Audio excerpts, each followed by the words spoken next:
Like the truth is, as much as people say you can control your reality or you can cause things or whatever, like if you're not at that point yet where your mind can do that all the way, then that is very, very frustrating. And to me, it's bordering on the line of toxic positivity. Because a lot of times people will say, like, the only thing that happens to you are things that you invite into your experience. But how could that be true when babies are being brutalized and being attacked? How can that be true? How can a baby that's literally coming out of its mother's womb determine or decide that it's okay with certain things happening to it? Because babies really don't even know what the F is going on. So I think that sometimes in this spiritual community, there's like a level of toxicness and a level of truth, because it is true that you are a co-creator of your reality and of your space, but it's also true that nature and divine timing are at play as well. It's not like because to say that you are in total control of your reality is to say also that you can decide right now today that you're going to look in your bank account and you're now going to have $1 million. And if if we are to believe that we are in absolute total control of our reality, then we should have instantaneous manifestations of any kind. We should be able to say, you know what, hey, I have $1 million in my bank account. But that is not what happens. Now, what can happen is that perhaps you have $1 million experience, or you come across someone because you happen to be in the right space at the right time, so that you interact with someone who can give you $1 million, or you interact with someone who has $1 million and decides from your interaction that they want to invest in you. But it's not like all you have to do is just feel good and then instantly change is going to happen. That's just not fact. And it's frustrating it's upset me and my homegirls when people are always like, well, all you have to do is just believe it, just know. But it's not enough. We know that 2 plus 2 is 4. You might know that what the square root of infinity and beyond is, but if you don't know how to apply it, then it's basically like knowing for no reason. I know that if I plug my iPad in to the wall with the cord, I know it's going to charge. I know that, as long as my cord is working properly. And if it doesn't charge, then the first thing I'll assume is, okay, well, I know there must be something wrong with my charger, because the chances that it's the iPad or the wall is much slimmer, right? But if I had to make a charger, I would be up S Creek without a paddle, because I know how it works. I know that my iPad charges because electricity flows to it, but I don't know how to do that. I don't know how to make that. So there's a difference between knowing that something is and knowing how to apply it and knowing how to do it and knowing how to create it. So there's a level of truth when it says like, okay, you do have to know, because if your goal is to charge your laptop or to charge your iPad or whatever, as long as you have the proper cord, your device is going to charge. But unfortunately, that's not always the situation. We're not talking about in life, we're not talking about charging an iPad. We're talking about keeping your mind clean. We're talking about focusing on what truly matters, which is providing and sustenance and substance to the community, being a helping hand, being a guide, being a teacher, being a loving, supportive person, being a B word sometimes, being the best version of yourself. And that's not possible when you are feeling like you're less than because you are in total control of your reality and you are not where you want to be. Because if you are in total control of your reality and you're not where you want to be, then that means that there's something wrong with you. And then you start to feel like, man, well, what have I done? Like, how did I get here? Why is this happening to me? Why? And then all those questions come up. And so I think that it's better to say that we are co-creating, or I don't even know if we're co-creating, to be quite honest, because one thing that I've also learned is that everything is relative. Like even the ancient texts, we don't know if the way that we're interpreting these texts, if that is actually how they were being utilized.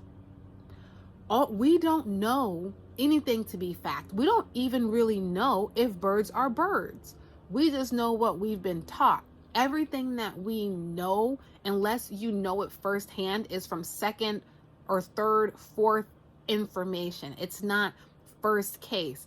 What you know to be true and whole for yourself are all things that you have experienced in the flesh. Those are things that you know to be true because you experience those things.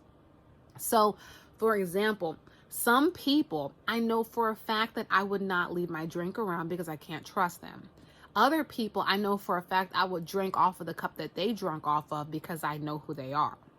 So, you don't really know what is going on. And what I'm learning and noticing through my own spiritual journeys, because I've been on this ride for a minute, is that, like, truthfully, we don't know. We don't know everything, and that's okay. But what we also know is that everything that happened to you, it cannot be your fault. It cannot be that you invited all of this stuff to you, because at the same time, it's like when you know more, the expectation is that you do more. But there are millions and millions of people who are suffering because they were born into a level of suffering and a level of trauma. And it is, I feel, irresponsible to say that that is the result solely of these people because they are in control of their reality. I have not lived in a place that was like a war zone, but I can empathize with people that live in those situations and know that it's not their fault that they live there. Some people, from whatever, they done in their life, yes, but children cannot be at fault for that. And oftentimes not even adults, because we get in these, the reason why things repeat themselves is because people, it's easy to repeat what you see, because when your environment is a certain type of way and you are created in your environment, then the chances that you become a product of your environment are very high. And I like this one quote from this song, Off the Grid by Kanye West. And I forgot who said this particular part, but you should watch that. We off the grid. But anyway, he said something like, I'm not a product of my environment. My environment is a product of me, or like I'm a God produced, because ultimately what I do know is that for us to still even be here with the stuff that some of us have experienced, for us to literally still be drawing breath is a miracle. So to say that the other portions of these horrible things that are occurring to us is because we choose it, to me is a gross overstatement. And they say, okay, well, that's what the ancients said. How do we know that they knew what was going on? Nobody living in this space right now, truthfully, knows 100% of what is happening in this world. We don't know where we came from as a species. We could have been from Anunnaki. We could be a memory. We could not even be here. This could all be fake. This could all be real. Well, we don't know. So I think it's very important that we consider and where we are in moment to moment and not get carried away of what we think should be, because all we know about what other people are doing is what their representative shows us on the internet, okay? Or what their representative shows us on social media. And most times people show you the best version of themselves when it comes to making an impression or giving a presentation or doing X, Y, and Z, or putting on a performance, or doing whatever that it is that they're doing. They're not necessarily showing you their authentic, true self in their most rawest form. And that's okay. You have every right to do that. But, and I'm speaking to myself too, when we compare ourselves to those people, there is no comparison. And also it's like, okay, well, you know, this person started at this time and they have all this stuff and da, da, da, da, da. Like, we really don't know what's going on behind closed doors. And what we are learning with this exposure season is that a lot of people who we had on pedestals were really miserable and living a horrible life. Because for a long time, for example, I wanted to be famous. I think everybody wanted to be famous, okay? I think at one point in time, like if you grew up in a certain time period, everybody wanted to be famous, okay? But now it's like, imagine being known by everyone in the world, and you can't even go to the grocery store now. You can't even throw your trash away. Because you got to watch where you throw your medication. You got to watch where you put your pad and stuff, because people digging through your trash. People literally digging through your garbage, trying to find anything that they can to publicize a story. And all you want to do is create. All you want to do is sing. And now all of a sudden you can't sing the songs that you want to sing because the label said that that's not going to sell. But so now you got to sell yourself, and you have to use your gift, your natural gift and talent, to now create something that you don't want to do. And now your brand and your image is more important than what you want. So now you have to pretend that you're in a relationship with someone else and really have your secret relationship on the side. And everybody has an opinion about your life. Everybody's judging you. And the money that you have really belongs to the studios, or you got a cash advance. So now you're actually in debt. And you signed a 360 deal. So now you're barely getting any money. And on top of that, you have to keep up with the Joneses. So even though you're already in debt to your studio or to your label or whatever, now you have to do even more, because you have to keep up this persona. You can't drive an Acura anymore. You can't drive a Toyota. You can't even drive a Benz at that point. You have to be, if you're going to drive a Benz, you got to be in a Maybach.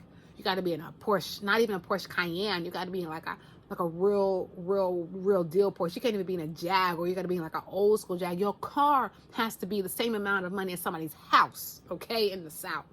$100,000.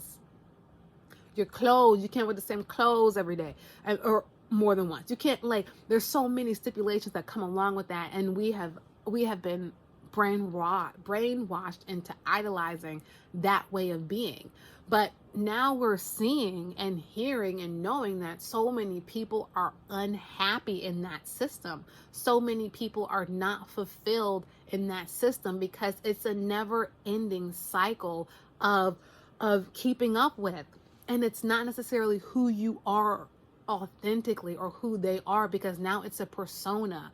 It's, let me put on. And as someone who, had, nicknames and personas and blah, blah, blah, blah, blah, sometimes it can get to the point where, you know what, I don't want to be that anymore. I don't want to be, because I used to cheer and do all this stuff. Like, I don't want to be blah, blah, the cheerleader anymore. I don't want to be blah, blah, the royal court person. I just want to be me. I want to be me. I'm an artist. I just want to be me. I want to paint. I want to draw. I want to research. I want to learn. I want to study. And so that's kind of honestly where I came up with this channel, because when I'm seeking to learn from this journey and this YouTube channel, as well as wherever this leads, I'm seeking to learn how to just be in acceptance with me. And I'm being honest, I'm a work in progress too. And as far as I've come, there's still further to go. Because just earlier today, I was upset and I was crying about something, because I'm like, man, if only, and I got into that trap again. I have noticed though that when I watch certain shows, the next day I have weird reactions. So I'm keeping more awareness on what I am focusing my attention on, because it's really, really impacting me. So I have noticed that. And also, just being more patient with myself, because we all have things that we've done in the past that we're not proud of. We all have things that we've done that, or opportunities that we feel like we missed. And if I would have done, easy one, if I would have invested in Bitcoin 10 years ago, I would have been rich by now. If I should have put it in Bitcoin. If I only was on TikTok when the pandemic happened, I would have been rich by now. But the thing is, like, you don't know that. We don't know. But what we do know is that people that are super, super rich, even though they have like money and stuff like that, it doesn't necessarily equate to happiness. So I think for me right now, when it comes to this YouTube journey, I'm really just trying to like not rush things. I'm trying to learn how to just create just for the fun of creating, and just to do my research just because I like to.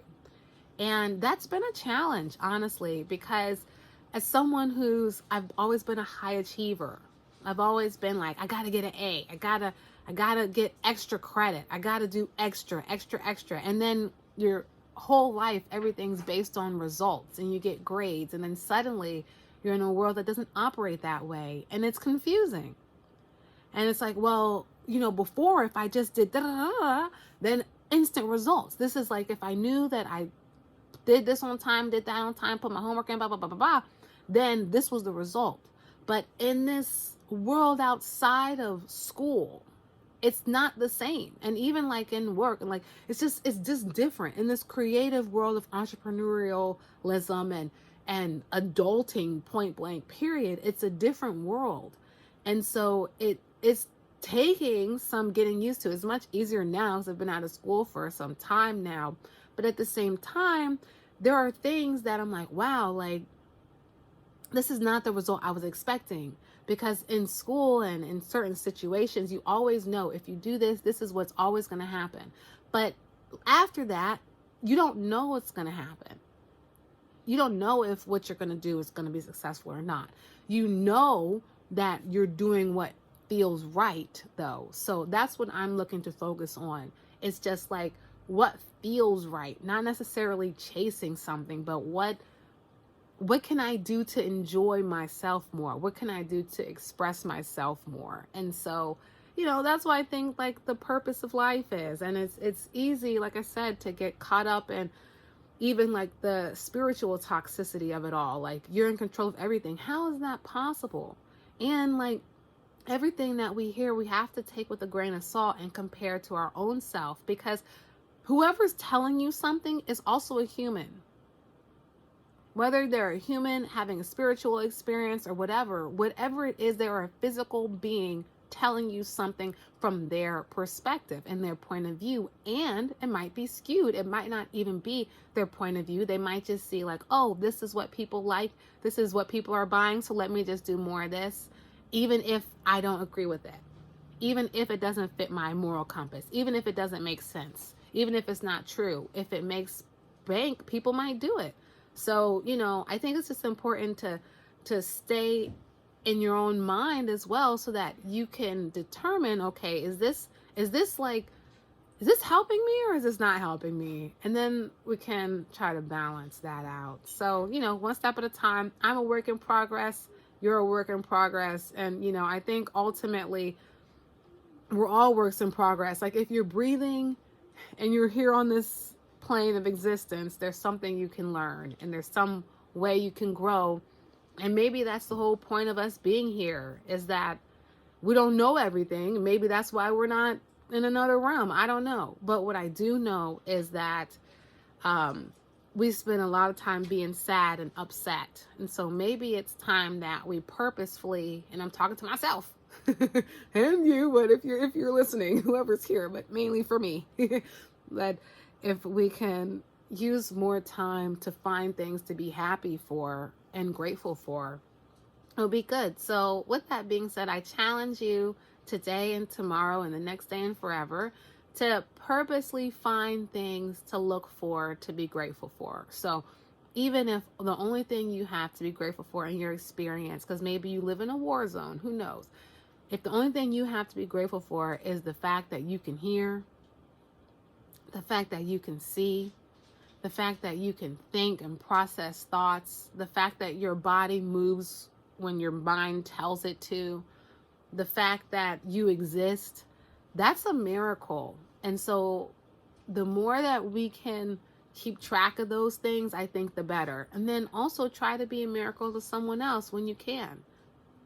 If you can lend a helping hand, or if you can lend a helping ear, or, a shoulder to cry on, or a shoulder to say, hey, get your A up and stop crying and keep it moving, whatever is needed. But as long as you can be of service to others and be of service to yourself, I think that means we're on the right path.